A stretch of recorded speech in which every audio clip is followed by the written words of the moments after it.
So here I will show you an example of our project index of refraction. And right here I have vegetable oil, and I poured it into a measuring cup. And as my choice of object to do the experiment on, I chose this drink which has a marble in it. So what I'm going to do is I'm going to pour the vegetable oil into the cup only because I want to see if the marble will disappear or not. Here is the bottle, the marble one. And here is vegetable oil that is poured into, or that is inside a measuring glass. So here I will pour this and pour it very carefully so you won't spill any.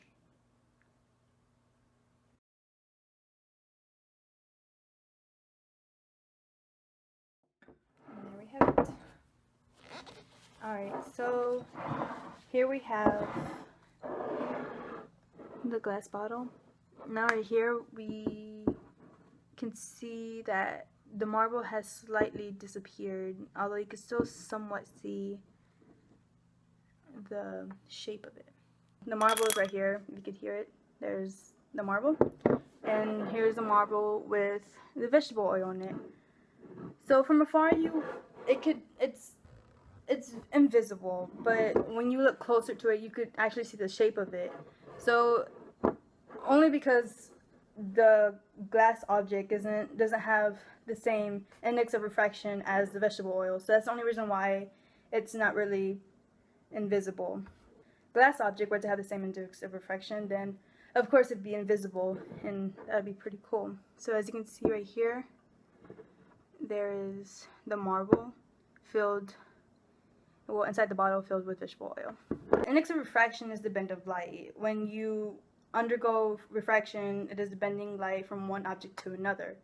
Refraction is caused by the change in speed when light is passing from air to glass. The speed decreases, causing the light to reflect and refract. The higher the density or refraction of index, the more the light will bend when passing from one object to another, or from air to glass. When light touches on an object, it bends because the speed is either slowing down or speeding up when crossing the boundary or an object. So the air, where we're at right now, is passing from, here to, the object. So that is what index of refraction is. It's like the light passing from an object to another, one object to another. And the higher the density of the object is, the more the light will bend when passing from one object to another. So that is why the glass disappears. Index of refraction. Scientific principles. Index of refraction is the bend of light when passing through an object that goes from one medium to another. The denser an object is, the more the light will bend. Index of refraction is related to physics by using the speed of light in order to refract. Physics is the science of nature and properties of matter and energy. Light is a type of energy that is a part of physics.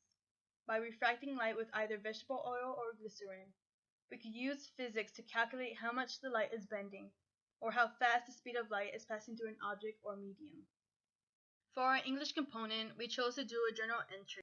Here is an example of our journal entries that we've kept so far, or done, throughout the weeks that we've been working on our PBL project. For our social studies component, we did a brief history over Wilbert Snell, whose real name is Wilbert Snell van Rooyen, the creator of index of refraction and Snell's law. He was born in 1580 in Leiden, Netherlands, and died on October 30th, 1626. He's known as a Dutch astronomer and mathematician who discovered index of refraction.